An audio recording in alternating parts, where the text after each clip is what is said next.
Tal? ¿Qué tal? Buenos días a todos. Buenos días. Vamos por ahí.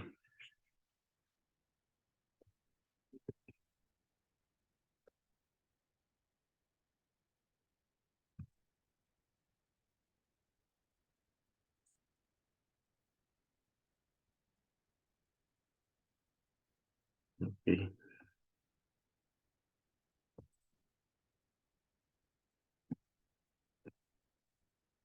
Vale. Buenos días a todos. Yo soy el ingeniero Agustín Sánchez Ruiz.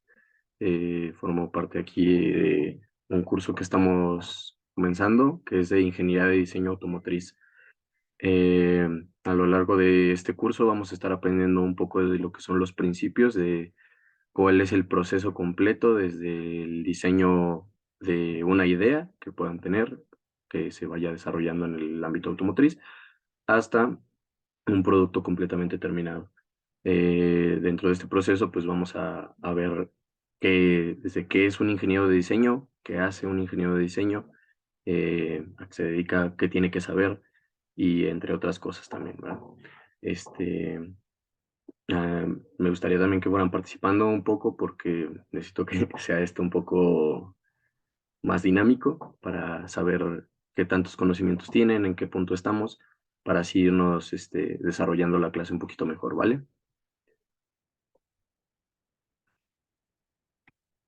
Bueno, por ahí veo que somos 60 participantes. Ok, este, somos bastantes por aquí en el grupo. Me gustaría empezar como tanteando el terreno con ustedes, ver en qué punto estamos acerca de esto.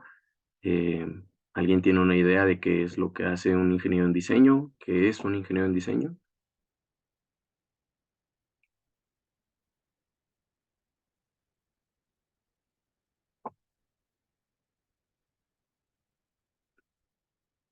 Ok, adelante Luis.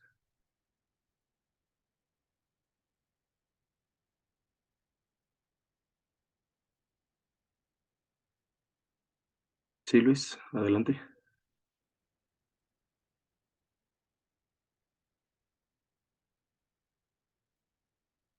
Creo que no tienes tu micrófono encendido.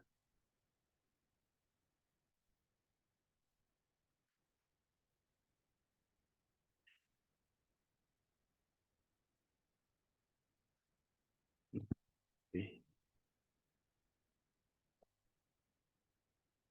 Mm, Buenas, ahí me escucho. sí, ahí ya te escuchamos.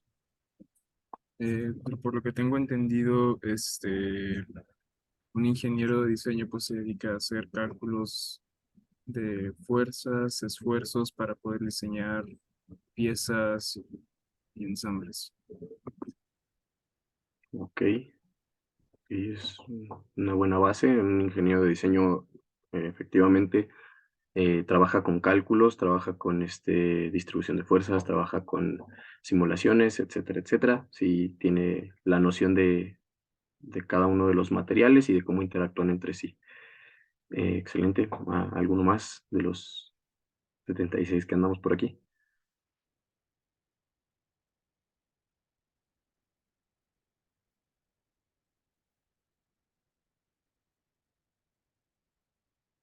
Vamos, vamos, chavos. Me gustaría que participen para saber cómo vamos a desarrollar esto.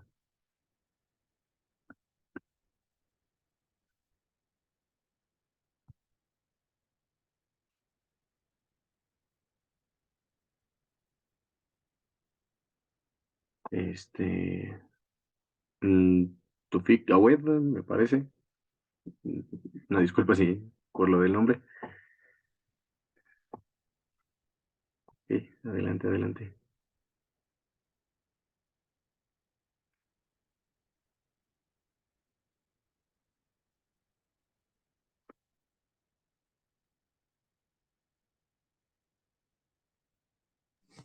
¿Qué onda? ¿Se me escucha? Sí, sí, ya por ahí te escuchamos. Va, muchas gracias.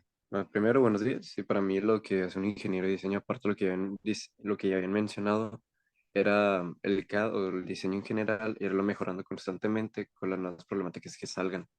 Por ejemplo, hay que lo quieren mejorar en cierta parte o esta parte ya vieron que no jaló mucho, bueno, la cambian o la diseñan conforme sea necesario. Ok, ok, excelente, sí. Justamente también un ingeniero en diseño trabaja mucho con el área de simulación y diseño por computadora. Hoy en día es una herramienta, yo creo que de las más utilizadas en la industria. Ya prácticamente todo se está digitalizando, entonces ya casi nadie hace un desarrollo completo de diseño en lápiz, sino se utilizan este tipo de herramientas. Muy bien, muy bien, muy bien. Patricio, por ahí. Buen día, ¿se me escucha? ¿Qué tal? Buen día, sí. Hola, buen día. Pues no es mi área, pero creo que un ingeniero en diseño automotriz puede crear bocetos, como dice, tal vez no se usa completamente hoy, pero de que en su totalidad en el proceso, pero diseñar, crear un boceto y luego poder recrearlo en software en 3D para hacerle, pues, debidas, eh, hacerle simulación de esfuerzos y luego poder encontrar puntos en los que el diseño puede ser débil, si por así se puede decir, y, y mejorarlo hasta poder producir. Ok, ok. Excelente.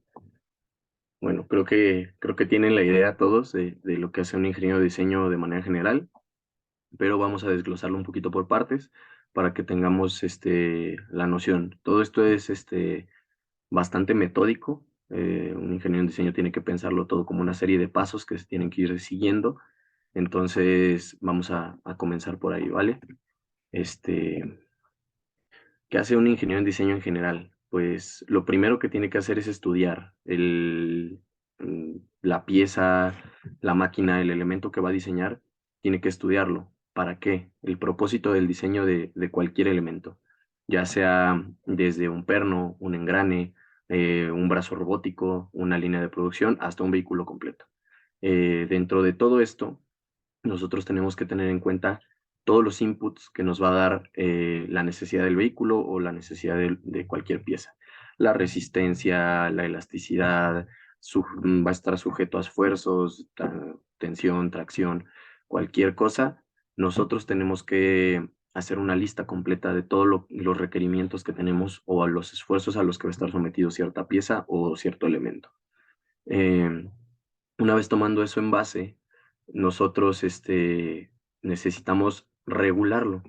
Para esto tenemos los ingenieros en diseño muchas normativas internacionales y nacionales que nos van a decir, dependiendo de cuál sea el uso de la pieza, del componente o lo que sea, cuáles son los estándares con los que tenemos que estar trabajando. Y son estándares que van desde medidas de las piezas, resistencia de los materiales, métodos de anclaje, métodos de lo que sea, manufactura, etcétera, etcétera. O sea, todo eso nosotros lo tenemos que tener en cuenta al momento de diseñar. Es por eso que aparte de que un ingeniero en diseño tenga el conocimiento necesario tanto de la parte de ingeniería, mecánica, eléctrica o lo que sea que se vaya a desarrollar, necesitamos también tener conocimiento de las normativas para dónde lo estamos diseñando. ¿Ok? Bueno, aparte de eso, nosotros tenemos también la área de investigación y desarrollo. ¿Por qué? Porque hay muchas normas que son muy, muy generales en este caso. Normas que son muy permisivas porque le dan gran paso a la innovación. Uno no puede desarrollar algo nuevo sin saber cómo funciona realmente. Entonces, eso es lo que tenemos que averiguar, ¿no? Antes de comenzar a diseñar o a idear las cosas, si bien por ahí dicen que todas las personas que se quieren dedicar a este ramo de la ingeniería o a cualquier ingeniería en general, siempre andan desarmando cosas, siempre andan curioseando, desarmando electrónicos, desarmando maquinitas, desarmando lo que sea desde chiquitos. Bueno, esa es una habilidad, algunos le dicen el don, pero es una habilidad que se va adquiriendo con el tiempo y que realmente es esa curiosidad del saber cómo funcionan las cosas y tener bien en claro para qué o qué está haciendo, qué hace que eso funcione. Entonces, esa investigación y desarrollo nos va a dar pie a que nosotros podamos innovar.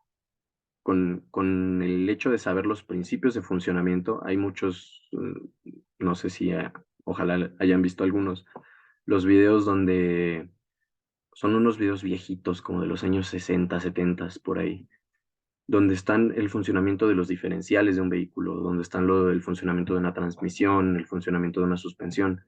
Bueno, esos videos que parecen de lo más sencillo del mundo de hace 1000 años, nos dan las bases para saber cómo nosotros vamos a mejorar todos los sistemas a día de hoy. Los diferenciales de hace 50 años siguen funcionando de la misma manera que funcionan los diferenciales de hoy en día, pero mucho mejorados, pues. Es una evolución que se ha dado con los años justamente con ese estudio.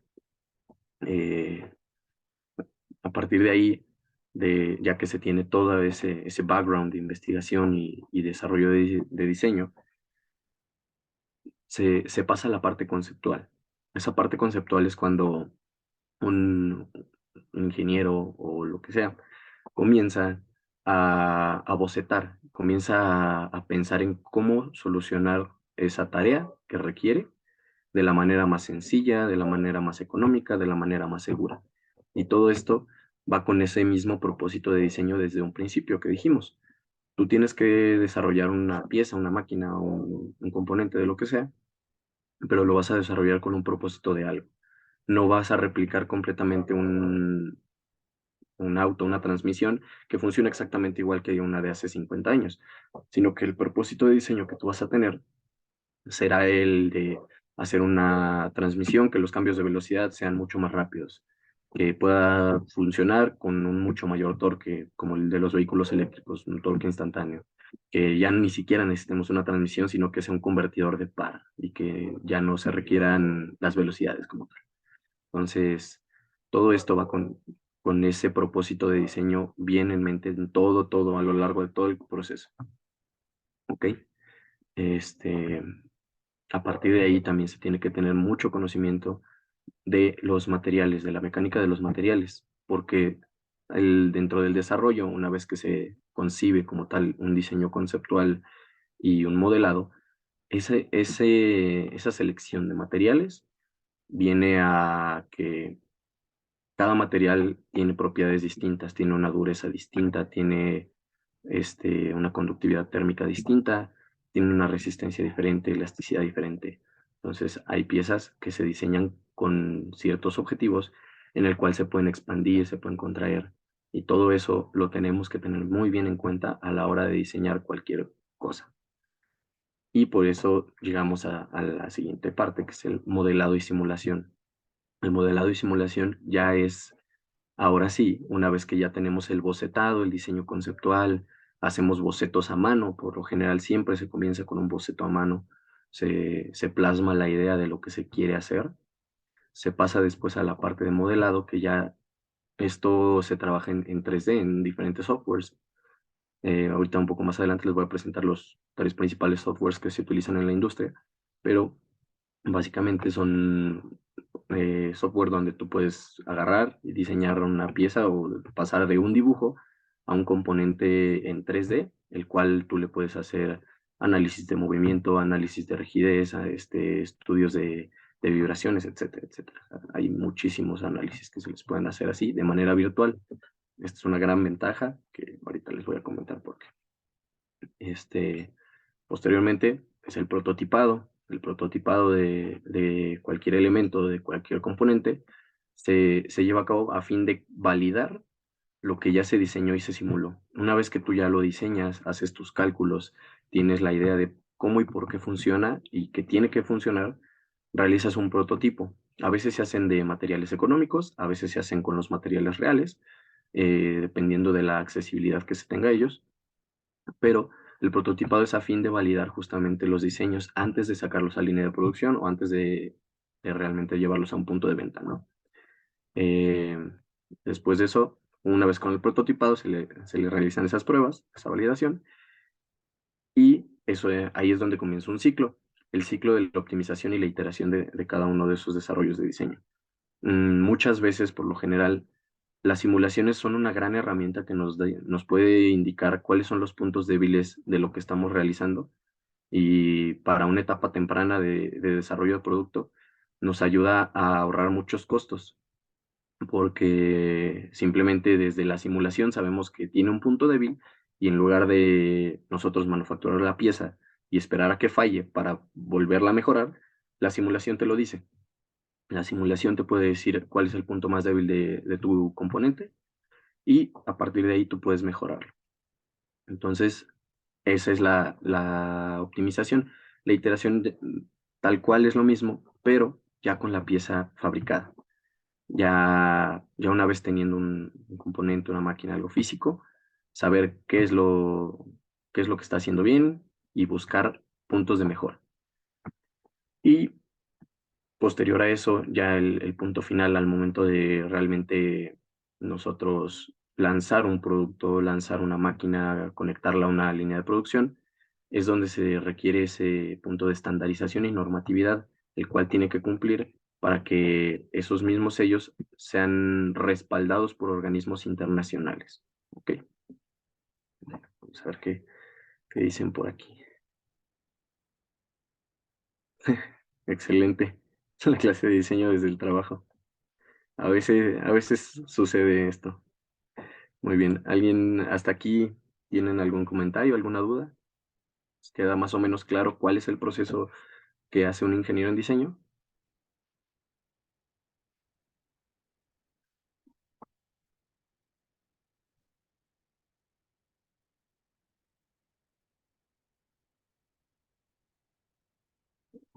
Ok.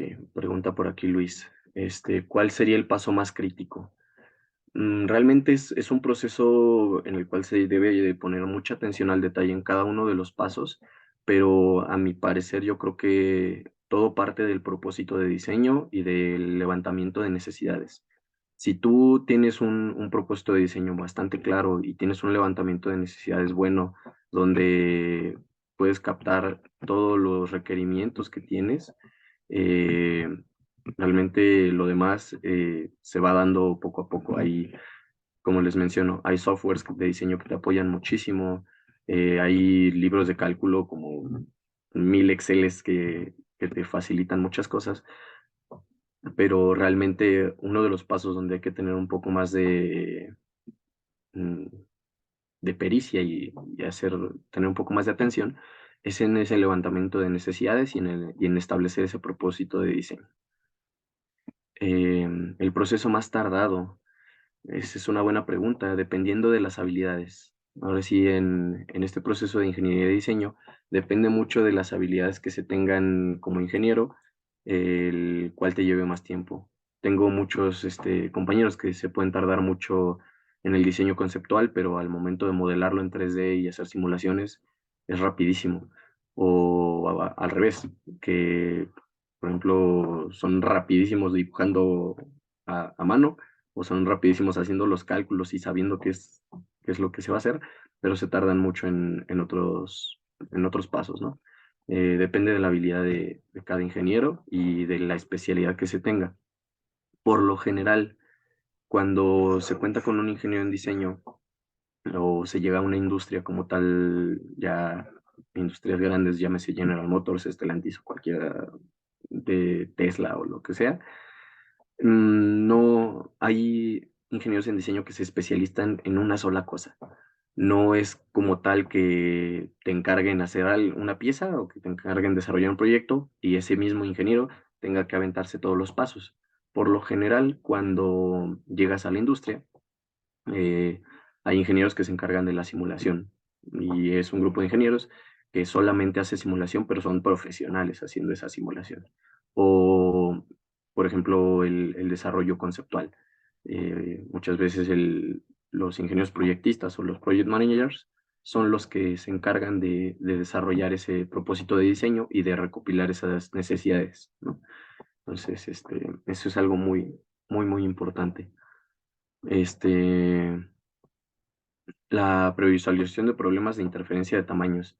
Ok, ese es un tema un poquito más avanzado, el cual lo vamos a ir desarrollando poco a poco, pero justamente tiene que ver con esa parte de la normatividad, más que nada con el tema de las tolerancias, tolerancias y piezas de ajuste. Esos ajustes ya ahorita les voy a ir explicando un poquito más a profundidad, ¿vale? Aquí tenemos lo que les digo de los fundamentos. Vamos a mover esto por acá. Los fundamentos como tal de un ingeniero en diseño o que se requieren para un ingeniero en diseño van desde la mecánica de materiales, la mecánica clásica, mecánica dinámica, etcétera, hasta la parte de programación y control. ¿Por qué? Justamente porque tenemos que tener bien en cuenta a lo largo de todo ese proceso de desarrollo de producto cuáles van a ser las características.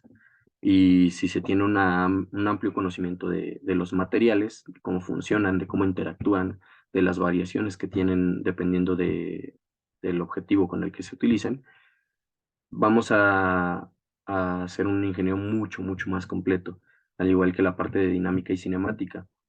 Este, componentes, maquinarias que se desarrollen con cierto tipo de movimiento, materiales que requieran de cierta flexibilidad, de cierta torsión, etcétera, etcétera. Nosotros tenemos que tener bien estandarizados esos conocimientos debido a justamente esa normatividad, ¿no?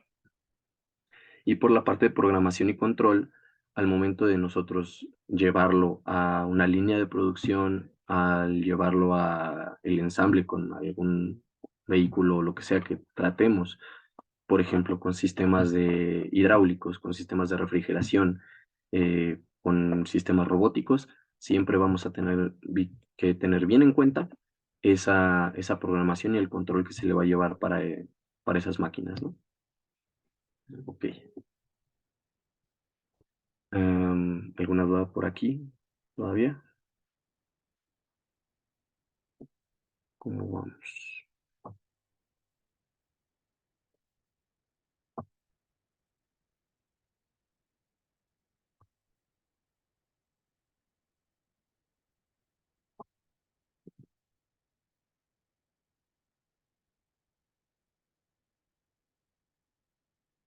Bueno, como les decía, en la parte del proceso de diseño es bastante importante identificar el objeto, la función de cada uno de esos componentes que vamos a estar desarrollando. Eh, Me gustaría hacer por ahí una dinámica, pero me parece que somos demasiados, entonces yo creo que la vamos a tomar un poco, se las voy a encargar por ahí, pero me parece que para que ustedes desarrollen un proyecto a lo largo de todo esto que vamos a estar haciendo, me parece que van a ser 6 clases, entonces me gustaría que fueran viendo cómo se va desarrollando esto de manera práctica.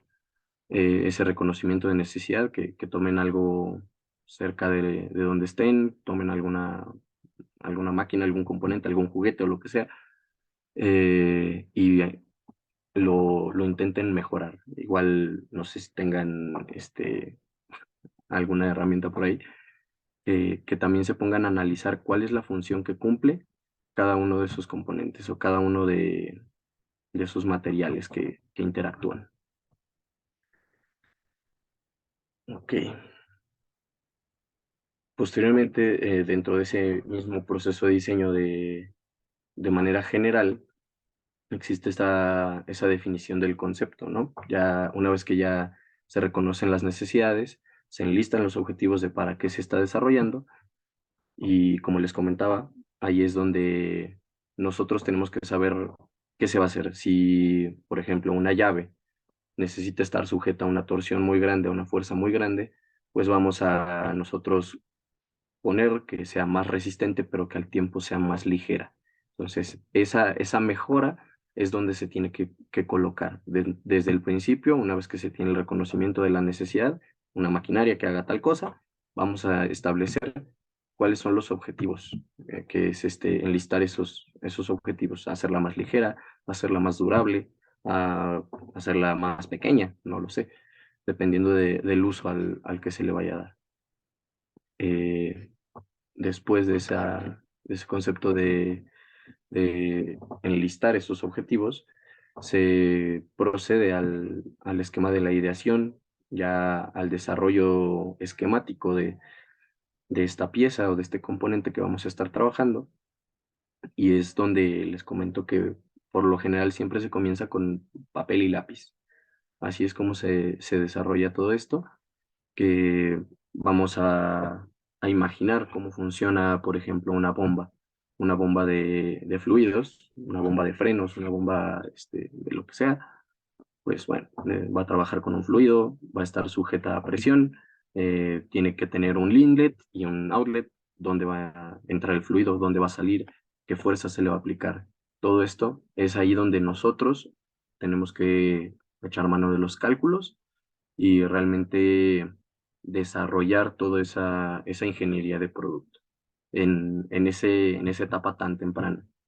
¿Por qué tan temprano? Pues porque realmente facilita el proceso de modelado. Una vez que ya tienes la idea de qué qué va a hacer, cómo va a funcionar, las especificaciones que tiene que tener, a qué fuerzas va a estar sujeto, y la resistencia que se le quiere dar, ya puedes trabajar de una mejor manera el modelado. Puedes definir espesores, puedes definir qué tan grande o qué tan chico va a ser el componente, etcétera, etcétera, ¿no? Hablando del mismo caso de una bomba, qué caudal vas a tener que pase por ahí, eh, la velocidad, las RPMs a las que tiene que girar la bomba, la presión a la que necesitas que eso suceda. Entonces, todo eso se va desde la parte de la ideación, ya que se tiene esquematizado los componentes y el funcionamiento, y justamente se pasa a la parte del modelado. El modelado tal cual es el diseño en 3D de cualquier componente. Ese modelado puede empezar, le digo, como bocetos en 3D, bueno, digo, en dos dimensiones por computadora, hacer las vistas, la vista lateral, vista frontal, vista superior. Se puede trabajar desde esa manera y a partir de ahí generar un sólido. Esos sólidos, por lo general, hay piezas, la mayoría de las piezas ya existen dentro de la industria digitalizadas y se pueden facilitar por medio de documentos STEP.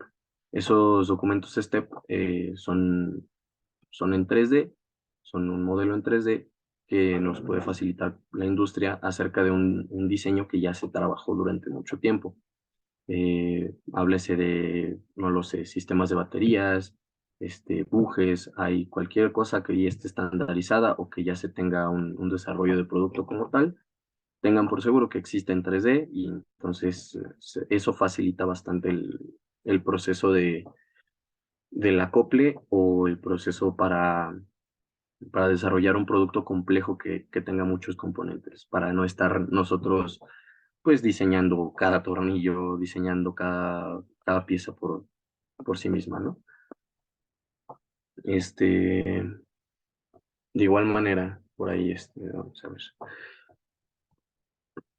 Dentro del mismo modelado que les comento, es la parte como no crítica, porque esa va en la parte de la ideación, pero es donde nosotros nos podemos dar cuenta si hay alguna falla a cuestión de dimensiones. ¿Por qué? Porque una vez que tengamos nosotros ese componente ya digitalizado, ya lo tengamos en 3D, podemos realizar los ensambles y podemos ver, por ejemplo, en el caso de una manguera, de un sistema de refrigeración, de un vehículo, por dónde van a pasar las mangueras, cómo van a ir los ductos, de qué manera van a ir las salidas, dónde vamos a colocar las salidas del refrigerante, las entradas, cómo va a estar el sistema completo. Nos permite checar las dimensiones de manera bastante precisa en 3D sin tener que llevarlo o batallar después con pues justamente ensamblarlo ya en real, ¿no? En el prototipo. De igual manera, en esa parte del modelado, ahí va un poco la parte de la simulación. Dentro de esa simulación, como les comento, existen distintos tipos de simulación. una de las más importantes y más utilizadas en la industria es la FEM, que es el estático estructural de los componentes, el cual nos va a decir cuál va a ser la rigidez de cada uno de esos componentes, sujeto a cuáles son los esfuerzos mínimos, o digo, los esfuerzos máximos permitidos, nos va a dar como tal la deformación frente a las cargas que nosotros le propongamos. Entonces, nos va a dar un comportamiento general de manera bastante amigable eh, de cómo funciona o qué es lo que le va a suceder a esa pieza cuando esté en funcionamiento. Eh, Igual, por ejemplo, les menciono otra de ellas, que es el CFD. El CFD es el análisis de fluidos computarizados, o algo así se llama, eh, que justamente trata de emular mediante las ecuaciones de Navier-Stokes, que son cuestiones de más mecánica de fluidos, el replicar el funcionamiento o el movimiento del fluido dentro de una cavidad, por ejemplo. Dentro de un circuito de refrigeración, nosotros tenemos que saber qué caudal tiene que pasar por las baterías para refrigerarlas.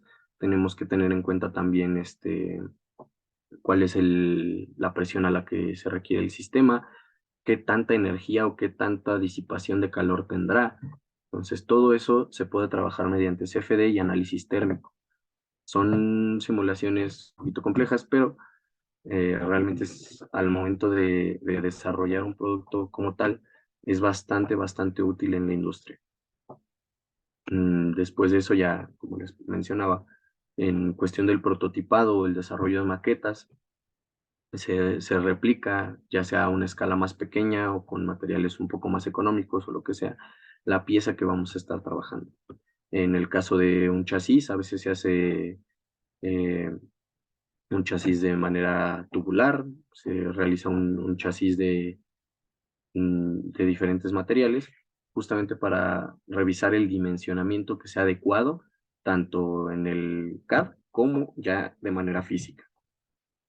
Si no se tuviera, en este caso, por ejemplo, las herramientas de diseño por computadora, tendríamos que esperar hasta la prueba de prototipado, hasta donde se realiza esos componentes, para darnos cuenta de los pequeños fallos que llega a tener, ¿no? Entonces, esos pequeños fallos nos harían regresarnos otra vez hasta la parte del modelado y del desarrollo esquemático, que es justamente dimensionar cada uno de esos componentes, ¿no? Eh, para la parte de la prueba, antes de lanzar cualquier componente o cualquier cosa al mercado, a la venta o a entregarlo a cualquier proveedor, se realizan esas pruebas para verificar y para validar realmente que todo lo que simulamos, todo lo que se modeló, todo lo que se realizaron los cálculos en un principio, en efecto es real. No sobrepasamos los esfuerzos máximos, no tienen deformaciones distintas a lo previsto. Entonces, todo eso se tiene que validar con pruebas ya físicas al final del proceso, ya de los pasos finales antes de validar un componente o una máquina o lo que sea. Y ya, para ello, o sea, se trabaja con diferentes organismos.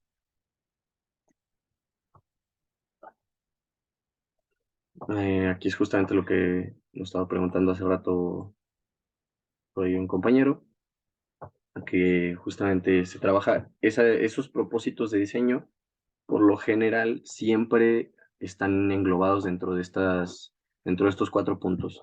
Uno de ellos es la reparación, porque algo se rompe, se necesita duplicar esa pieza, pero no tenemos como tal el acceso al mismo proveedor, o a veces se acaba el stock de la pieza y hay que volver a fabricarla o volver a diseñarla, hacer una ingeniería inversa. La otra es la mejora, que realmente el ciclo de vida de cualquier componente, de cualquier máquina, va a llegar a su final y necesitamos mejorarlo, necesitamos dar un paso adelante para hacer mejoras en eficiencia, para hacer mejoras en tiempo de reacción, para hacer mejoras en etcétera, etcétera. O sea, cualquier mejora que se les pueda ocurrir siempre está abierta a desarrollarse. Y la otra son nuevas necesidades. Por ejemplo, en el caso de los vehículos eléctricos, volvamos a los vehículos eléctricos. Por ejemplo, los bujes que sostienen un motor eléctrico son distintos a los bujes que sostienen un motor de combustión. No están sujetos a las mismas fuerzas, las vibraciones no son lo mismo, las revoluciones por minuto tampoco son las mismas, etcétera, ¿no? Entonces, esas nuevas necesidades, también necesidades de refrigeración, necesidades de resistencia, incluso, no sé si saben la historia por ahí también, dato curioso, el, el vehículo Bugatti Veyron, cuando se desarrolló el Bugatti Veyron, se buscaba que fuera el vehículo más rápido de producción en la Tierra. Muchos ya lo sabrán, lo llegó a ser, lo fue, pero para eso se toparon con un gran problema, que eran las ruedas. Las llantas por lo general no están preparadas para ir a tanta velocidad. Simplemente hay códigos dentro de las llantas que te dicen hasta qué velocidad están permitidas porque la integridad estructural de la llanta no soporta las fuerzas y la presión que se genera contra el pavimento a tan altas velocidades. Entonces, se tuvo que desarrollar desde cero una nueva llanta con un nuevo compuesto, con una nueva estructura interna y hay llantas específicas para esos vehículos. Son llantas que se crean específicamente para ese tipo de autos que van a altísimas velocidades. Entonces, la innovación está a la orden del día y si queremos avanzar o sobresalir en el mundo de la ingeniería, en la industria, pues siempre tenemos que estar buscando esa innovación, ¿no? Empujar esos límites más allá. Y por otro lado, dentro de ese propuesto de diseño, como comentaban, tenemos la parte de tolerancias, los ajustes y los acabados. Esto es una parte muy importante que hay que tener en cuenta al momento de llevarlo al área de manufactura o al momento del diseño, que se tome en mente. No es lo mismo diseñar un perno que tiene que entrar en una cavidad, que justamente tiene que ser un perno que no se va a mover, entonces, digamos, ese perno tiene que llevar cierto apriete, ¿no? No puede quedar flojo, no puede quedar bailando. Hay pernos que tienen que entrar como pasados o que tienen que tener cierto juego para que se muevan, para que permitan un movimiento de un eje, como de un brazo. Entonces, todo eso lleva a las normatividades de tolerancia y ajuste. Esto, por lo general, se trata con normas ISO y con normas, bueno, reglamentaciones de la SAE, que es la Sociedad de Ingenieros en Automovilismo o de la industria automovilística. Ok, vamos a ver qué comentan por acá. Sí, a veces te acabas la gasolina antes de llegar ahí. Ok, Brian nos comenta una duda. Si el área que se utiliza en un vehículo eléctrico para los componentes que van en el cofre es menor a lo que se utiliza para uno de combustión, ¿por qué los fabricantes o diseñadores no reducen esa área libre que no se usa para nada? ¿Tiene algo que ver con la seguridad en los choques? Ok, excelente comentario, Brian. La verdad es que sí. Muchas veces depende de varios factores. Los vehículos tienen ciertas dimensiones estándar, algunas de ellas son por el tipo de vehículo que se requiere o que se utiliza. La altura libre al suelo también es bastante interesante, pero gran parte es el tema estructural.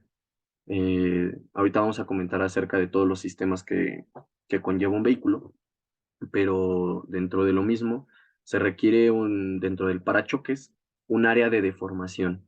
Por eso la mayoría de los vehículos siempre tienen el parachoques un poco salido. Hay algunos como los camiones o eso que son distintos. ¿Por qué? ¿Por qué esos vehículos son distintos? Porque tienen la cabina un poco más arriba, entonces el área de impacto al momento de tener algún accidente queda debajo del conductor, del área de sus piernas del conductor, entonces esa área de deformación se reduce. Sin embargo, la mayoría de vehículos siempre van a tener un poco el cofre, por así decirlo, por ese tema estructural, porque aminora el impacto al momento de que tú chocas. Es lo mismo que cuando nos decían, o cuando de repente han escuchado por ahí gente decir que los autos de antes eran autos de verdad, que no eran de plástico, que esos eran puro fierro y todo. Bueno, eran puro fierro, pero al no tener esa ingeniería que se desarrolló más adelante, eh, esos vehículos no tenían un área de deformación, sino que eran como si tú chocaras un ladrillo. Entonces, al momento de que tú chocas un ladrillo, pues, se parte en pedazos. No tiene esa área de deformación. Entonces, lo que pasa cuando los vehículos tienen esa área de deformación o esos parachoques, reducen la fuerza del impacto, se van deformando, deformando, deformando, pero al mismo tiempo que se va deformando eso, le va restando energía al impacto para que al momento de que está la persona que va dentro, o el dummy en el caso de los estudios de impacto, no tenga un golpe tan brusco, sino que se reduce esa fuerza del impacto. Entonces, es gran parte por eso. También muchos, pues es cuestión de diseño, dependiendo también de cómo sea el vehículo, de la manera en la que esté diseñado, del espacio que se utilice. A veces ese espacio se utiliza para ser maletero, o etcétera. Entonces, ahí es donde puede entrar un gran campo de mejoras, ¿no? También. Por aquí también nos comenta Luis. Ya se está trabajando un vehículo completamente plano del frente. Sí, justamente, es lo que les comento. O sea, se requiere el área de formación, pero también se toma en cuenta eso, ese propósito de diseño, ¿no? Ok. Esto ya no funcionó, pero bueno. Ahora sí, ya entrando un poco más al tema automotriz, ya yéndonos un poco más allá, me gustaría también empezar a platicar a grandes rasgos los principales sistemas de un vehículo eléctrico o de un vehículo convencional, ¿no? ¿Esto por qué? Porque al momento de entrar al área de diseño, existen demasiadas variables que tenemos que tener controladas o tenemos que tener en cuenta al momento de diseñar. Eh, por ejemplo, los espacios, el confort, la seguridad, el rendimiento del vehículo, etcétera. Entonces, para cada uno de esos temas hay un área de estudio específica. En la parte de chasis estructural, por ejemplo, que es la base de todo vehículo, es justamente donde se van acoplando cada uno de los componentes, donde se conectan todos esos sistemas, pues tiene que estar sometido a muchísimas fuerzas o tiene que tener muchísimos puntos de anclaje. Eh, es por ello que un ingeniero que se dedica a la parte estructural de los vehículos tiene que tener en cuenta a todas las demás áreas completamente. ¿Por qué? Porque necesita contemplar tanto el espacio que requieren, cuáles son las especificaciones, si va a requerir un anclaje de una soldadura, si va a requerir un anclaje con pernos, si va a requerir unos bujes o lo que sea. Entonces, cada una de esas variables se tiene que tomar a consideración dentro del mismo proceso de diseño. Eh, otro de los temas bastante importantes es la seguridad. Eh, Todas están relacionadas entre sí, pero vámonos ahorita ah, basándonos en la parte del chasis. En el momento de la seguridad, el chasis tiene que tener bien en cuenta cuáles son los impactos más comunes y cómo mitigar esos impactos de la mejor manera. Es como les comentaba, existen los parachoques que tienen un área de deformación. Si alguna vez han tenido la oportunidad de ver un vehículo o ver un auto sin como la carcasa del parachoques y que se vea nada más como la barra, que es lo que realmente es el que absorbe el impacto, se van a dar cuenta que no está ranurada, pero tiene ciertas muescas para que esas, al momento de que impacte de frente, esas muescas se deformen y se haga como chicharrón, tal cual. Se hace un chicharrón ahí y eso permite que la fuerza del impacto sea bastante reducida. De la misma forma, la refrigeración. Se tiene que tomar en cuenta, por ejemplo, en un vehículo eléctrico, el área de la refrigeración, porque no podemos poner las baterías en un punto donde se calienten de más y no tengamos el acceso a ellas. La refrigeración se tiene que tomar en cuenta de varias formas. Existe la refrigeración pasiva, existe la refrigeración activa, existe la refrigeración por líquido. Entonces, necesitamos tener en cuenta por dónde van a pasar los ductos de refrigeración, los ductos de ventilación, si necesitamos un intercambiador de calor, si va a ser líquida, necesitamos, aparte del intercambiador de calor, una bomba, necesitamos un reservorio de líquido, radiadores, etcétera, etcétera. O sea, son mil cosas que tenemos que tomar nosotros en cuenta al momento de diseñar. Entonces, pasa lo mismo con el sistema de ventilación. Necesitamos el compresor, dónde va a ir el intercambiador de calor, etcétera.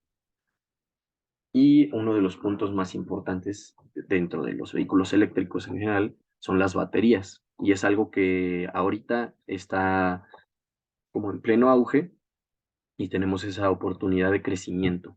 ¿Por qué?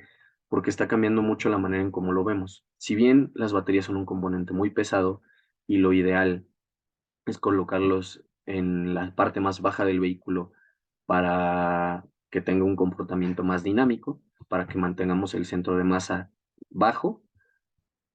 Bien, hay muchas oportunidades que se están tomando para buscar dónde más colocarlas. Hay baterías que se están colocando como si fueran un túnel central por donde pasaba antes el cardano, bueno, la transmisión. Eh, Hay baterías que se ponen detrás de los asientos, hay baterías que se están poniendo en el maletero. Hay mil maneras de innovar dónde van las baterías. Y aún a ello, o sea, todavía un poco más, es las tecnologías.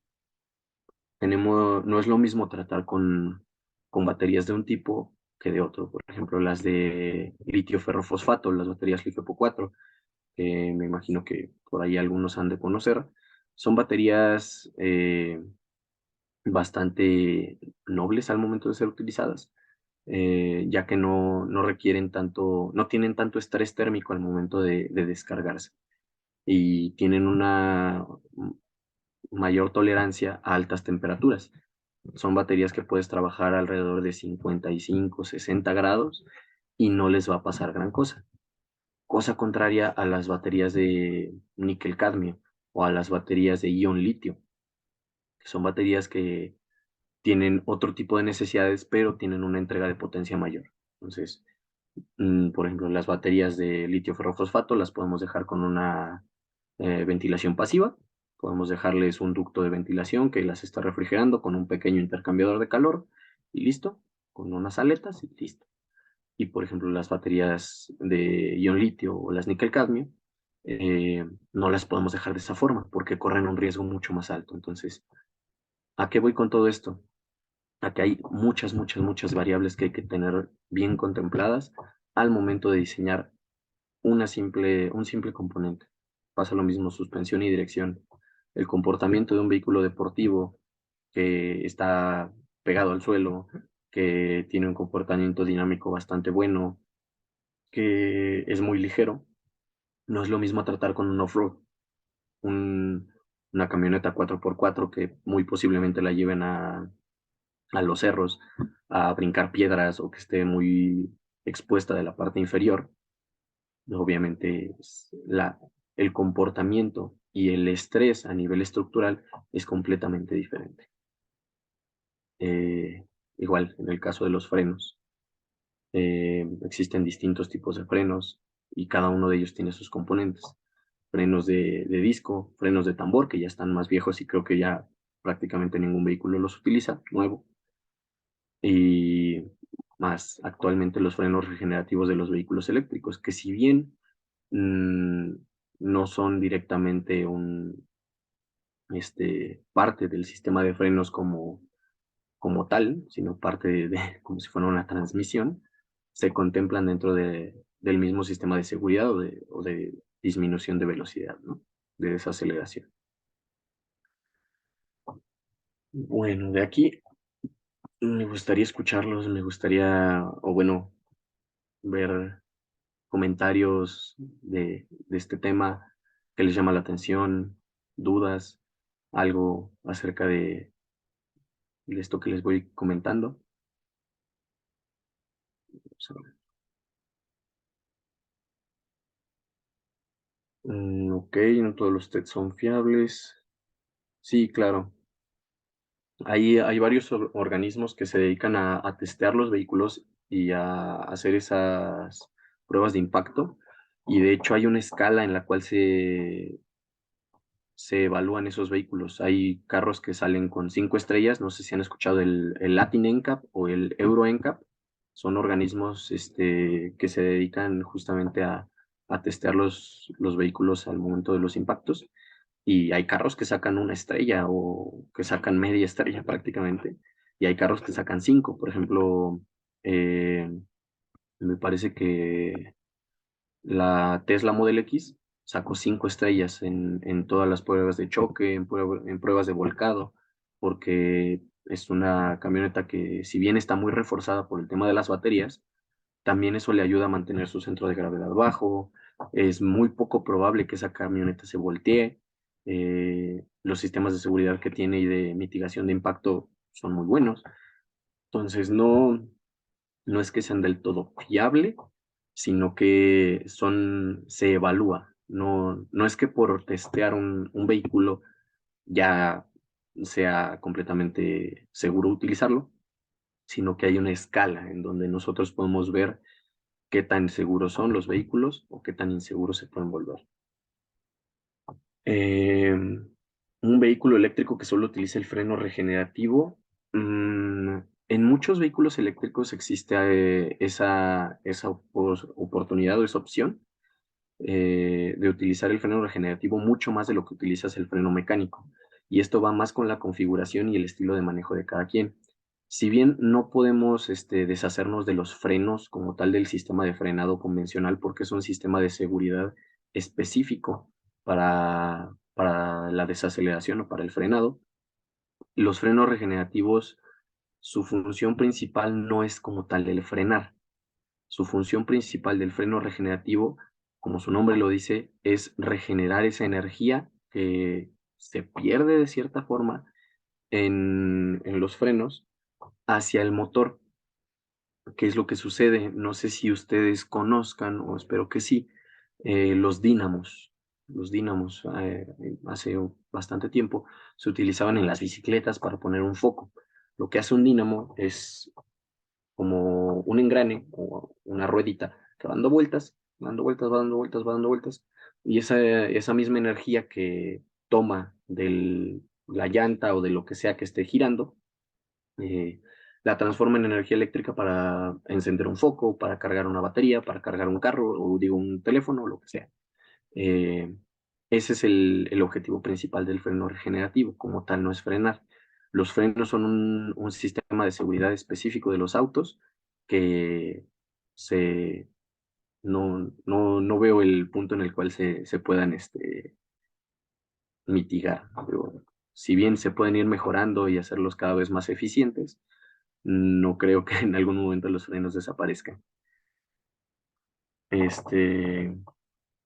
Bien, por ahí algo más, algún comentario. Venga, chavos, creo que somos bastantes.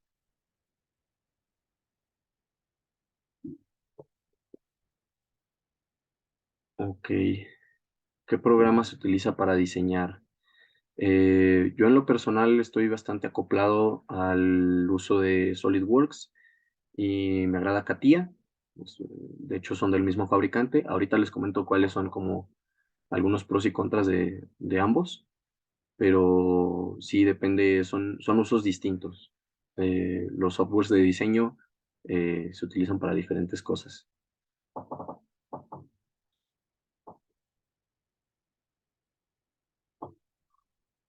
Ok, ¿cómo se calcula el centro de gravedad? El centro de gravedad se toma en cuenta dependiendo de la distribución de pesos del vehículo y el, bueno, el centro de gravedad y el centro de masa son distintos como tal.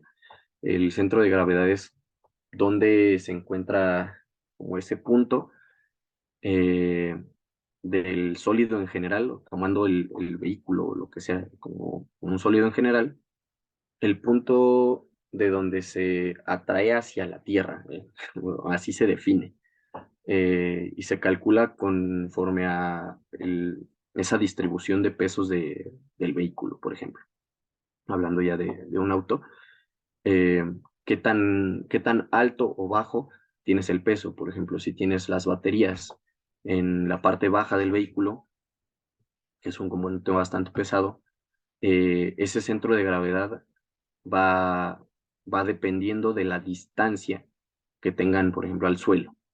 Entonces, esa distancia al suelo y el peso que se tengan nos van a afectar.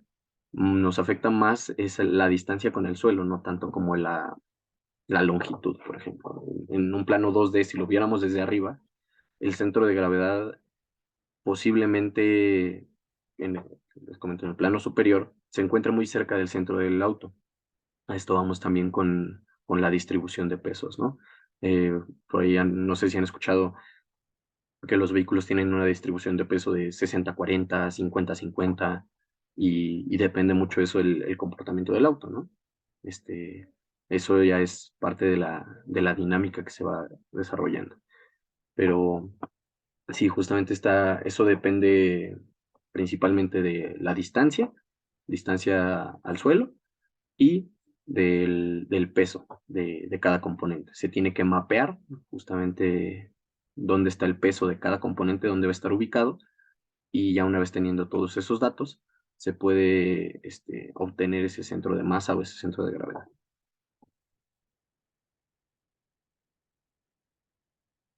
Eh, Son usos para diseño automotriz, los softwares, me parece. Sí, bueno, los softwares que se utilizan para diseño automotriz, en su mayoría se utilizan CATIA y se utiliza uno de Siemens que se llama NX. Eh, Dependiendo de la marca, se utilizan uno u otro, por lo general, pero, por ejemplo, los proveedores que hacen componentes para vehículos o que hacen piezas, usan mucho más SolidWorks que CATIA, porque está un poco más optimizado para ese tipo de componentes ya no tan especializados en un ensamble tan enorme, sino especializados en el detalle de piezas pequeñas o de piezas de sólidos, por ejemplo. En cambio, el CATIA, por ejemplo, está mucho más optimizado para el desarrollo de ensambles y de piezas complejas. Es una de las principales diferencias, pero justo va por ahí. Ok, los autos a combustión seguían produciendo las diferentes compañías o los irían descontinuando para dar paso a los eléctricos híbridos. Actualmente existen muchas regulaciones internacionales que le están exigiendo a las marcas que disminuyan esa huella de carbono que dejan sus vehículos, y para hacerlo justamente están apostando mucho más por los vehículos eléctricos e híbridos, porque a pesar de que de la misma forma se utilizan más o menos los mismos componentes para crear un vehículo, o a veces en el caso de los eléctricos el litio contamina un poco más, al momento de estar utilizando los vehículos eléctricos no generan contaminación como tal. Entonces, ese estudio de ciclo de vida de cada uno de los autos es lo que se está tratando de reducir la contaminación que se genera. Entonces, por normatividad y por cuestiones ambientales, lo más probable es que sí en algún momento dejemos de ver vehículos de combustión en un futuro no muy lejano. De hecho, en Europa, muchas empresas tienen ya como plazo 2030, 2040 para tener dentro de sus filas o de su flota un 80% de vehículos eléctricos. Entonces, sí, esto está sucediendo y está sucediendo muy rápido.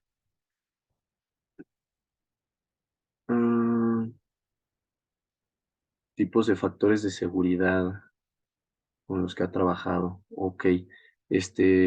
Bueno, los factores de seguridad igual es un tema que veremos un poco más adelante, pero justamente se trabaja con factores de seguridad, por ejemplo, a nivel estructural, de, con piezas como los chasis, se suele sobredimensionar un poco hasta 1.6, yo creo, en cuestión estructural de los vehículos, dependiendo del uso, pero sí, justamente es algo que veremos un poco más adelante también. Inventor como SolidWorks, sí, dependiendo del uso, les digo, les comento de esos softwares, hay muchos que sí se suelen utilizar en la industria. El más utilizado es SolidWorks, pero hay muchísimos que se trabajan distintos. SolidWorks es una licencia cara, pero hay licencias más económicas. Hay unas licencias que son gratis, que no son que no necesitas como tal comprarlas, pero son vienen algunas limitadas. AutoCAD también se utiliza el AutoCAD en muchas industrias, pero igual, como les comento, más enfocadas a el desarrollo de componentes, no tanto es sí, no tanto como para los ensambles. Solid pesado, sí, dependiendo de los componentes que le metas al Solid, puede estar bastante pesado. Ok, bien. Muy bien. Bueno, vamos a avanzar un poquito con esto. Aquí tenemos lo de las normativas y los organismos. Es lo que les he estado comentando ahorita, que es justo donde nos vamos a basar para estandarizar esos componentes o todo lo que vayamos diseñando. Se pueden tomar normas ISO, que son internacionales, las NOM, que son normas nacionales, hay otras que son las NMX, que son normas mexicanas, que esas aplican más, un poco más de manera local, no tanto nacional. Entre otras cosas, también las normas de abajo, que son las ASTM y los SAE, son más enfocadas a la parte de los materiales. Eh, por ejemplo, siempre que vamos a estar trabajando con los diferentes tipos de metales, vamos a encontrar que son IC o SAE o ASTM. Entonces, cada uno de esas especificaciones de los materiales van a estar estandarizadas por uno de estos organismos, eh, justamente para regular que no haya tantas variaciones entre el uso de un material que utilizas de un proveedor a otro. Eh, Igual, existen diferentes tipos de normativas, de normatividades, las cuales tenemos que tener en cuenta al momento de desarrollar un proyecto como estos de vehículos eléctricos y cualquiera de ellos. Una de esas normativas son las de seguridad, que garantiza estándares mínimos de seguridad con los que el vehículo pueda circular. No sé si también se recuerden como hasta hace pocos años aún existían los Surus nuevos, hasta me parece 2016, 17, seguían existiendo los Surus nuevos y eran vehículos que no tenían sistemas de frenos ABS, no tenían sistemas de bolsas de aire, no tenían nada. Entonces, se mejoraron esas normativas de seguridad aquí en México para al menos exigirle a los fabricantes que vendan sus vehículos con bolsas de aire, con frenos ABS y con diferentes tipos de sistemas de seguridad, los cuales garanticen que en el caso de un siniestro, de un impacto, no, no comprometan la integridad de sus pasajeros, ¿no?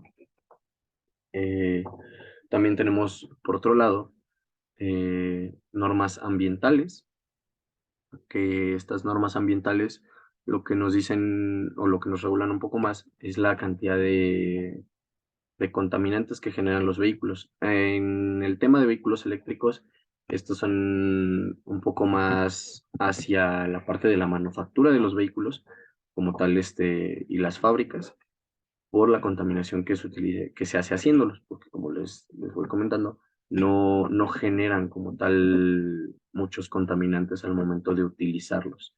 Entonces, al momento de su carga y descarga de un vehículo eléctrico, prácticamente no genera ningún contaminante. Por otro lado, tenemos normativas de eficiencia energética. Esto es mucho para máquinas eléctricas, desde motores que se utilizan en la industria hasta también motores de vehículos eléctricos y de combustión también aplica, eh, para verificar que cierta cantidad de energía que se le inyecta al motor, ya sea un motor eléctrico o la gasolina que está quemando un motor de gasolina, no tenga un uso adecuado. Entonces, por ahí si el carro gasta más gasolina de lo normal, algo hay pasando de eficiencia energética, pero pues hay muchísimas cosas que ver. Otro dato curioso dentro de todo esto es que los vehículos eléctricos no requieren de tanto mantenimiento como los vehículos de combustión, son bastante más confiables y son muchísimo más eficientes a la hora de consumir energía. Algunos de ellos superando el 92-93% de eficiencia energética. Es por esto que bueno, se les considera mucho mejores los motores eléctricos. Y tenemos por otro lado las normativas de manufactura, que están más enfocadas a esos procesos de manufactura donde se fabrican los componentes, la fresa, el torno, todo eso, eh, para garantizar que se están utilizando de la mejor manera, para verificar que están los materiales normalizados, que están regulados, que el proceso se llevó a cabo de una manera adecuada y que no por el estar trabajando un material o, por ejemplo, diferentes metales que van templados y ya los sometimos a una soldadura que les quita el temple, ya se echa a perder el material, ¿no? Entonces, también existen ese tipo de normativas de manufactura.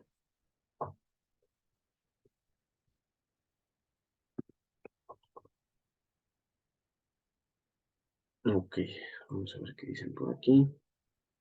Ya no hay Surus taxis en la CDMX, eso es bueno. Creo que ya los cancelaron por ahí.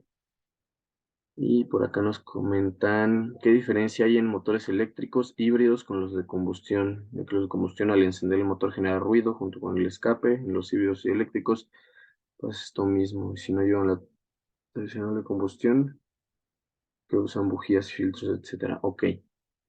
Los vehículos híbridos, por lo general, sí cuentan con un motor de combustión, ya sea un motor de potencia que te ayude directamente a propulsar la transmisión o el tren motriz, o un motor como para extender el rango del motor eléctrico, de las baterías, por ese lado. En el caso de los vehículos 100% eléctricos, no generan prácticamente ruido justamente porque no tienen tantos componentes. Dentro de un motor de combustión tradicional existe un ciclo que se llama de 4 tiempos, eh, en el cual hay pequeñas explosiones dentro de un cilindro que hace que justamente gire el cigüeñal, gire un eje dentro del motor y así es como se produce el movimiento de la transmisión, ¿no? Con esas pequeñas explosiones coordinadas dentro del motor, dependiendo de los cilindros, se produce ese giro y ese movimiento. Y justamente entre la explosión y la expulsión de esos gases de la cámara de combustión es lo que hace que el escape suene, que el motor tenga ese movimiento. En el caso de los vehículos eléctricos es mucho más sencillo. El motor eléctrico en sí, el motor eléctrico más sencillo tiene dos piezas, que uno es el rotor y el estator. Y mediante un campo magnético es que le va dando ese movimiento. Entonces es mucho más eficiente, es mucho menos ruidoso y es mucho más sencillo de hacer cualquier servicio. Entonces, así, más o menos, por eso unos carros suenan y otros. Ok, por acá nos comenta todavía Fernando Trujillo. ¿Qué tanto difiere el proceso de diseño de lo conceptual hasta la manufactura, quitando la parte del sistema de potencia que se utiliza en el vehículo? ¿Qué se debe pensar en el momento de diseñar un vehículo eléctrico híbrido que no piense en un vehículo de combustión interna? Ok,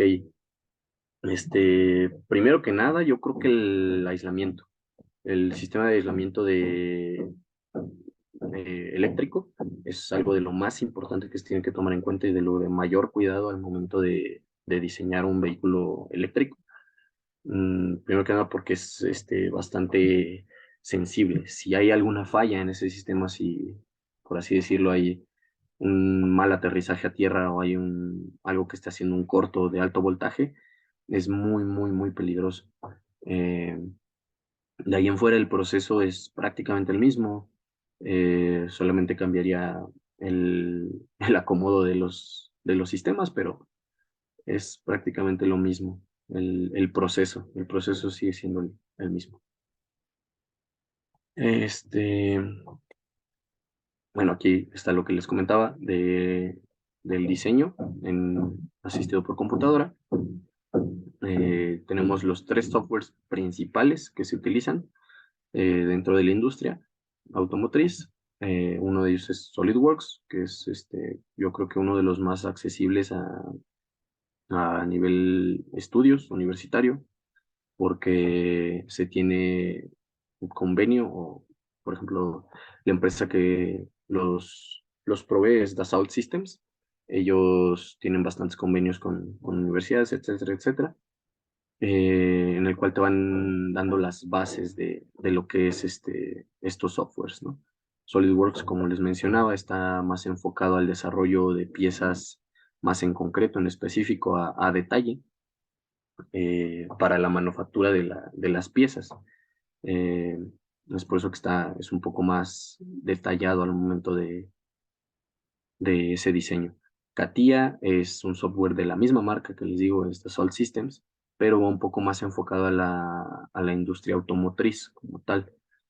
Por lo general me parece que Ford utiliza CATIA, Volkswagen también creo que utiliza CATIA. Entonces, este tipo de softwares, si bien están también preparados para desarrollar las mismas tareas que SolidWorks, o puedes compartir muchas tareas entre SolidWorks y CATIA, está más optimizado para el uso de ensamblajes grandes. Entonces, si bien se puede hacer en cualquiera de los dos, a un software le va a costar un poquito más que al otro. Y por otro lado tenemos a Siemens. NX es otro sistema bastante parecido. Está muy, muy completo. De hecho, me parece que dentro de Siemens puedes hacer también bastantes simulaciones, igual que en SolidWorks, con una calidad bastante buena. Y también es utilizado dentro de la industria automotriz. Me parece que lo utiliza General Motors y no me acuerdo si Tesla, creo. No me hagan mucho caso, no me acuerdo. Pero sí, justamente son softwares de diseño que se basan en eso. Ok, ok, ok. El software se recomienda para diseño, pues ahora sí el que gusten los softwares. Yo aprendí primero con Solid y de ahí me he estado involucrando en CATIA. He tocado un poco de Siemens, pero casi no. Es dependiendo del uso. Realmente cuando tú ya sabes utilizar de una manera fluida y bastante buena un software de diseño, no te cuesta mucho adaptarte a los otros porque las operaciones son prácticamente las mismas. Algunos tienen operaciones un poco más específicas que te suelen facilitar ciertos trabajos específicos, puntuales, pero ahora sí que cualquiera con el que comiencen a diseñar es bueno. De hecho, hace poco tuvimos, me parece, en los cursos de verano, estuvimos trabajando con Tinkercad, entre otras cosas, y son lo más básico. Así son como para jugar a introducirse al mundo del CAD, pero, o sea, sí, justamente trabaja con operaciones muy parecidas. Sí, por ejemplo, NX se facilitan muchas cosas en X. Tiene comandos bastante interesantes que en Solid, por ejemplo, también te tardas mucho. Por ejemplo, para hacer todo lo, cuestiones de mangueras y todo eso, ductos de lo que sea, en NX sí, algunos sí parecen brujería, en efecto. Pero, por ejemplo, SolidWorks hace también bastantes trabajos buenos y los costos van variando, ¿no? Pero sí, así va. Ok, ok. Bueno, prácticamente esto es... me falta comentarles un poco del área de simulación. Eh, Justamente los softwares de diseño, estos que les comenté ahorita, son más especializados en diseño. Si bien SolidWorks y NX pueden hacer simulaciones, tienen dentro de su librería el área de simulaciones y son capaces de hacerlo, muchos de ellos no tienen la especialidad en las simulaciones. Esto porque se requiere de todo un sistema completamente diferente, pero de igual manera se pueden realizar. Muchas de estas simulaciones se las van a topar al momento de desarrollar cualquier componente. Por ejemplo, volvemos a la parte del estático estructural, es uno de los básicos, de los primeros. ¿Por qué? Porque eso nos va a garantizar o nos va a decir cuáles son los puntos más fuertes y más débiles del componente que estemos simulando. Por ejemplo, lo de aquí abajo. Esto se parece como a un bracito de suspensión, una mangueta, no sé qué sea, algo así, pero aquí podemos ver cómo se cambia la forma, ¿no? O sea, comenzamos con un cuadrado, comenzamos con algo muy simple y a partir de ahí, mediante simulaciones, podemos ir nosotros reduciendo dimensiones, viendo cuáles son los puntos más débiles, reduciendo peso. Y de hecho hay softwares que ya se encargan de trabajar entre el estático estructural para mejorarlo y reducir al máximo ese material que se utiliza sin perder las propiedades mecánicas. Ese tipo de simulaciones se llaman optimización topológica. Es algo que, ahorita como dice el compañero, parece brujería, pero pasas de un diseño cuadrado y muy tosco a algo que se ve tanto estético, es funcional, reduce peso, o sea, es bastante bueno a nivel de ingeniería. Y todo eso con la parte de la optimización topológica. Hay softwares más optimizados con eso, hay otros que no tanto. Eh, Otra de las que se considera también simulaciones son los análisis de movimiento, eh, por ejemplo, de las suspensiones. Cuando nosotros tenemos un vehículo completo que estamos buscando que tenga cierto comportamiento, tenemos diagramas de líneas de cómo funciona esa suspensión. Tenemos la geometría, los ángulos, las distribuciones de peso, y con eso nosotros podemos analizar qué tanto movimiento van a tener las ruedas, cuál es el ángulo al que van a flectar, qué tanto va a afectar si pasas un bache en la llanta delantera derecha, qué tanto le va a afectar a la trasera izquierda. Entonces, hay diferentes tipos de análisis de movimiento y de simulaciones. Eh, el CFD, simulación de fluido computacional, es lo que les comentaba, por acá es CFD. Lo que se puede ver en rojo, ese es un diagrama, me parece que de presiones. Los puntos rojos son puntos de alta presión del aire y los puntos azules son zonas de baja presión o se crea un vacío ahí. Eh, súper importante al momento de los vehículos de competencia como los Fórmula 1 y cualquiera. Este tipo de análisis es lo que lleva a ganar o perder carreras. En los vehículos convencionales, en los vehículos de calle como tal, no es tanto como para ir mucho más rápido, sino para hacerlos más eficientes. Hay muchos conceptos por ahí bastante interesantes en cuestión de CFD, que como son el drag, el coeficiente de arrastre, el cual nos va a permitir tener un vehículo más eficiente o con un comportamiento más dinámico. Fatiga de elementos, análisis modal, de vibraciones. Esto más que nada se realiza también para temas estructurales de piezas que están en contacto con otras piezas para saber cuál es la frecuencia a la que puede causar una resonancia, por así decirlo, la pieza, y pues, eso provocaría que llegara a fracturarse, ¿no? Todo eso, todo ese tipo de análisis se pueden realizar por software de simulación. Creo que repetí lo de análisis modal, pero justamente así es como se va haciendo. ¿Alguna duda o comentario en esta parte de simulación?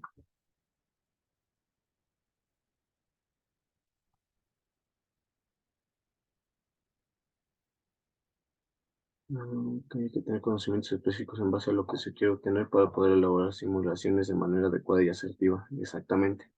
Sí, no, no tiene mucho caso el realmente enseñar cómo hacer simulaciones o saber hacer simulaciones si no sabemos qué es lo que se está tratando. Tenemos que tener como tal esos conocimientos que ya les había mencionado desde un principio de mecánica de materiales, de la dinámica, justamente para saber o para tener esas referencias del por qué el material se tiene que reducir, por qué ciertas zonas del material se pueden hacer más delgadas, se tienen que reforzar. Entonces, si se necesita, si bien es una herramienta que te facilita mucho el proceso, tenemos que tener bien en mente que el conocimiento viene desde antes de la simulación. Eh, Ok, excelente. Para este tipo de análisis, con el complemento de SolidWorks es suficiente. Dependiendo el uso. Para proyectos a baja escala, con el SolidWorks sueles tener referencias buenas. Sí, sí puede funcionar para varios casos, pero, por ejemplo, el software de ANSYS es mucho más específico y es mucho más preciso a nivel de simulaciones. ANSYS te pueden dar como resultados el análisis completo de tu pieza con, con todo y la optimización, con todos los puntos críticos y aparte como los estándares de tus materiales para que tengas como referencia cuál es el punto de estrés máximo, cuál es la deformación permitida. ANSYS es un programa mucho más completo para la simulación que SolidWorks. Sin embargo, por ejemplo, ANSYS, si bien puedes desarrollar diseño ahí, es un poco más complicado y menos amigable que lo que es SolidWorks al momento de diseñar. Lo que muchas personas hacen, y yo en lo personal he llegado a realizar varias veces, es realizar en SolidWorks este, el CAD, o sea, trabajar el 3D en SolidWorks y después exportarlo a ANSYS para simularlo.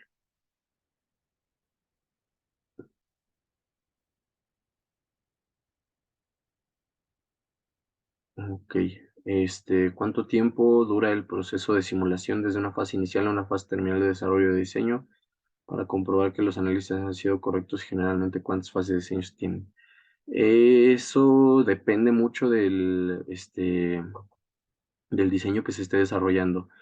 Como les menciono, es un proceso iterativo, dependiendo mucho de los objetivos que se planteen en un principio, que como les comentaba, el proceso de diseño se toma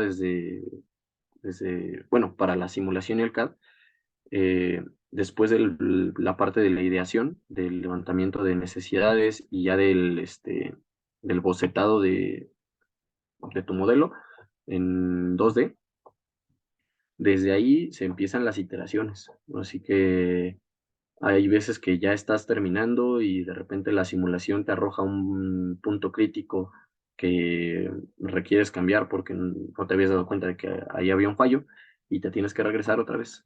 Tienes que regresar hasta volver a plantear el modelo y volver a hacer todo el CAD, toda la simulación. Depende mucho la simulación que se busque.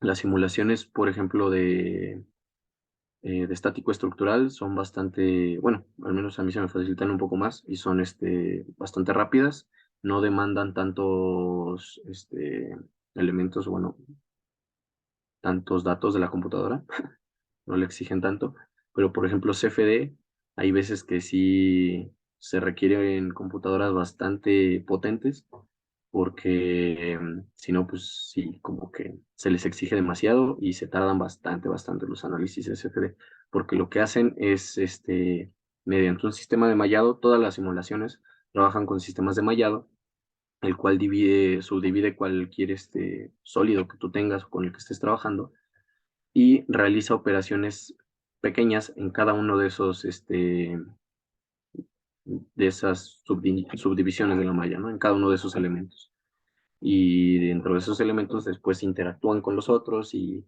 es un sistema de cálculo muy grande, el cual sí se lleva bastante tiempo y consume muchísimos recursos de la computadora. Entonces, sí es complicado. ¿Qué teoría de fallas maneja en la práctica?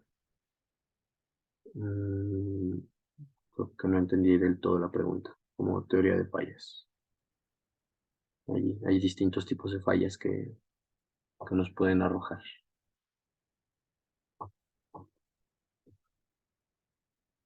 Hay fallas. Ok. Sí. Von Mises este, por lo general para estático estructural, así se manejan los esfuerzos Von Mises, o al menos son los que más son utilizados, y la deformación total. Es como los puntos principales donde tú te tienes que fijar este, antes de validar una pieza, justamente porque como tú tienes una especificación de material, el mismo material te va a decir qué tanto es el esfuerzo máximo que te va a aguantar antes de que se rompa esa pieza. Entonces, si tu esfuerzo en la simulación tienes un punto de esfuerzo que es bastante mayor, ten por seguro que esa pieza se va a romper en cualquier punto. Sin embargo, cuando tú realizas ese diseño, y haces la simulación con cierto factor de sobredimensionamiento y no sobrepasa esos límites de los esfuerzos, eh, pues digamos que es lo ideal, ¿no? O sea, mientras no llegues a esos límites, es como tu seguro de vida o es lo que te puede ayudar a validar un diseño. Mm, ¿Qué tanto se debe de manejar la mecánica o la resistencia de materiales? Completamente. Sí debe ser bastante. Si bien les digo, hay softwares o hojas de cálculo que ya te facilitan esos, como todo el proceso del cálculo, tal cual, de las operaciones. De todos modos, necesitamos tener un conocimiento bastante amplio acerca de cómo interactúan los materiales y cuáles son las propiedades de cada uno de ellos, porque no podemos considerar, por ejemplo, piezas del motor, imaginemos de un motor eléctrico o de un soporte, de una suspensión que está normalmente sujeta a muchísimos esfuerzos, a muchísima compresión. No podemos trabajarlo con una pieza de plástico, por ejemplo, de algún ABS o algo así. Entonces, tenemos que saber realmente cuáles son las propiedades de los materiales y cómo interactúan entre sí. Mm, En Solid, los colorcitos y eso, es como tal esto que vemos aquí. Bueno, a ver si puedo hacer esta imagen un poco más grande, por ejemplo. A ver,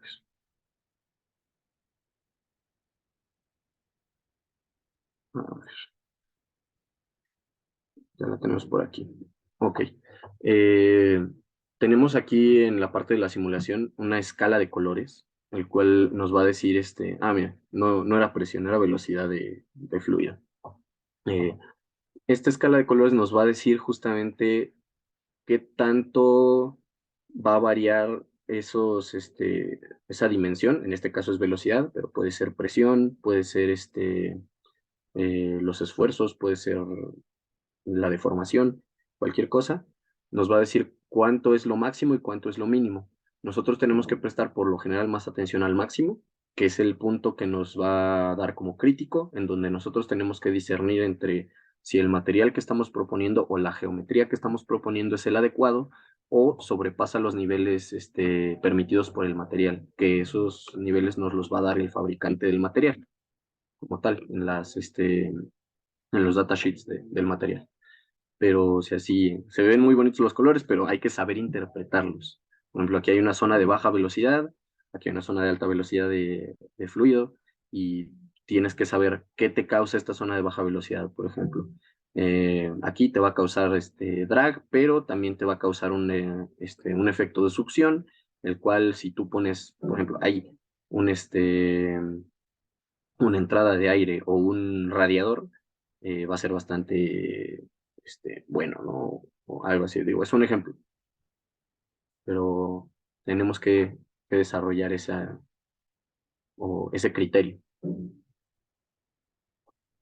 Mm, ok, nos comentan por aquí también. Se puede decir que el diseño mecánico tiene parecido al diseño de un vehículo. Pues realmente el diseño de un vehículo lleva muchísimo diseño mecánico, completamente. O sea, desde cada una de las piezas que compone un vehículo, desde el tornillo, todo lleva un diseño mecánico. Todo está pensado para tener cierta resistencia, para tener ciertas propiedades que se requieren. Ese sí es algo que también, o sea, muchos ven como la ingeniería mecánica. Yo desconozco como el rango de edades que estemos trabajando ahorita, pero muchos antes de entrar a la carrera piensan que un ingeniero mecánico va a salir de mecánico de carros, y no, la ingeniería mecánica es mucho, mucho, mucho más que eso. O sea, si bien a veces se tienen los conocimientos, se tiene la idea de cómo funciona todo, es la mecánica es el entender las propiedades y la interacción de la materia entre sí. Entonces, engloba muchísimas cosas, muchísimas, muchísimas cosas. Ok. Ahora sí, me parece que esto es prácticamente la parte introductoria que les quería comentar el día de hoy. Todo esto es lo que vamos a estar trabajando a lo largo de estas semanas. Espero que les llame bastante la atención. Eh, Me gustaría saber qué es lo que más les intriga o qué es lo que más les gustaría. Aquí tengo un pequeño temario que me gustaría desarrollar, pero pues también quería saber, dependiendo de qué tan avanzados estemos por ahí en todo esto, podamos ir desarrollando, ¿vale? Entonces, me gustaría leerlos por aquí por el chat.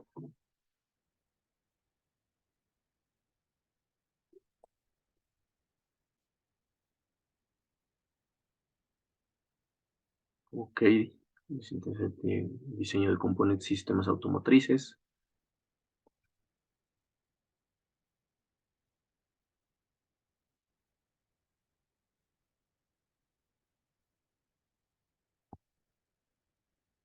Ok, materiales en el diseño automotriz. Muy bien, muy bien.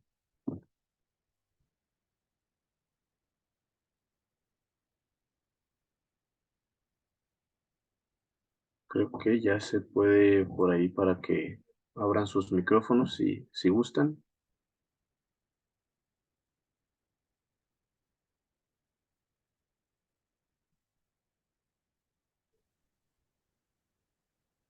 Ok, creo que ya tienen ahí permitido por si alguien gusta comentar algo.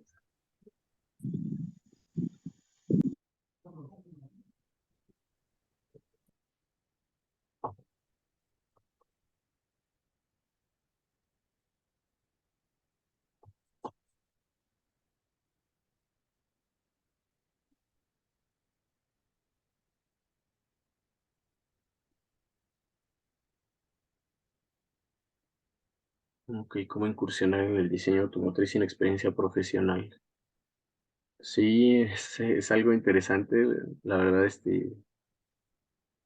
necesitaríamos un pequeño librito de cómo llegar ahí. O sea, creo que a todos nos hubiera gustado tenerlo.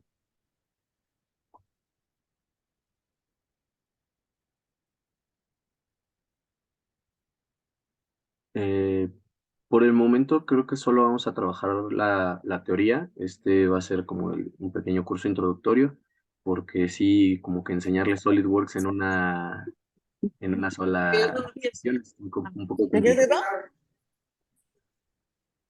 Sí, ¿qué tal, Eduardo?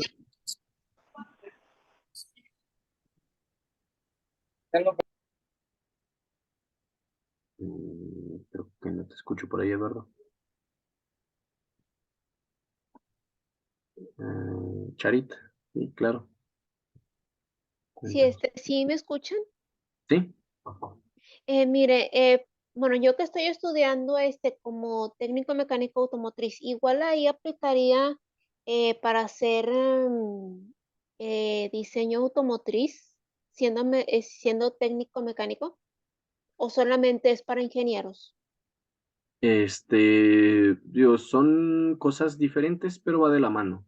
Realmente, si ya tienes los conocimientos de técnico mecánico, puedes partir de una base muy sólida para desarrollar ingeniería.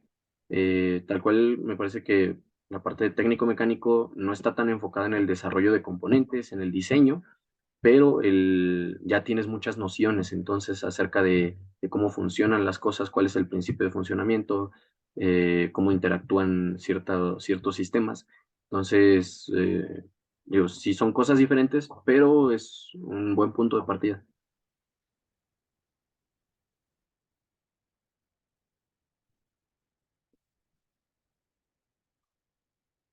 Mm, Severa manufactura aditiva, que están utilizando en la industria automotriz. Como tal, este temario que vamos a estar trabajando estas semanas va a ser bastante básico. Va a ser bueno, así la introducción para que todos estemos en el mismo tema. Por lo que veo, hay varios que ya están estudiando ingeniería, otros ya tienen la parte de técnicos. Entonces, creo que nos serviría bastante el trabajar de una manera un poco más estandarizada, comenzar desde el principio. Creo que a algunos les va a parecer un poquito tedioso que repitamos bastantes cosas, pero es para justamente estandarizarnos todos y a partir de ahí ya después viene un poco más especializado en cada uno, porque es un temario bastante grande y hay muchas áreas en las cuales se puede profundizar todo esto. Ok.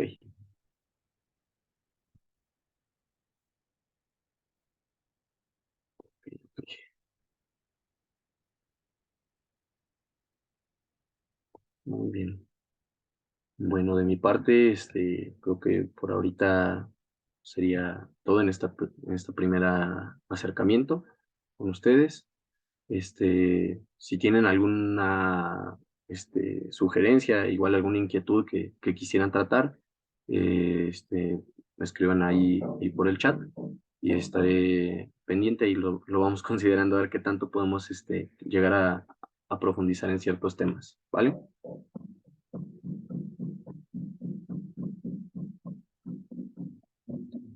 Mauricio, sí, justamente estos temas son los que se van a tratar en el curso.